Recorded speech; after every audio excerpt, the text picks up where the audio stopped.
नमस्कार, आपण पाहतात JN न्यूज. पाहूया सविस्तर बातमी.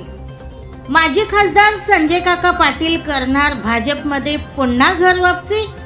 जत प्रतिनिधी. माजी खासदार संजय काका पाटील यांच्या लोकसभेला अपक्ष उमेदवार विशाल पाटील यांनी पराभव केला. माजी खासदार संजय काका यांचा पराभव झाल्यामुळे सांगली जिल्ह्यात भाजपाला मोठा धक्का बसला व माजी खासदार संजय काका पाटील यांचे मंत्री होण्याचे स्वप्न भंगले.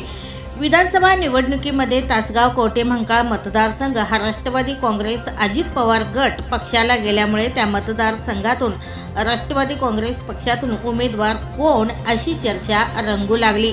मात्र लोकसभा निवडणुकीच्या पराभवाचे शल्य विसरून माजी खासदार संजय काका पाटील हे स्वतः विधानसभा निवडणुकीच्या आखाड्यात उतरले व राष्ट्रवादी काँग्रेस पक्षात प्रवेश करून विधानसभा निवडणूक लढवली.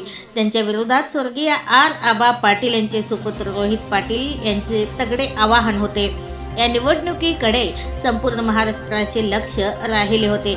मात्र नवख्या तरुण उमेदवाराने माजी खासदार संजय काका पाटील यांचा मोठ्या मताधिक्याने पराभव केला. रंगत वाटणारी ही निवडणूक एकतर्फी निवडणूक झाली. गेल्या 3-4 महिन्यात माजी खासदार संजय काका पाटील यांना दुसरा पराभवाचा धक्का बसला होता.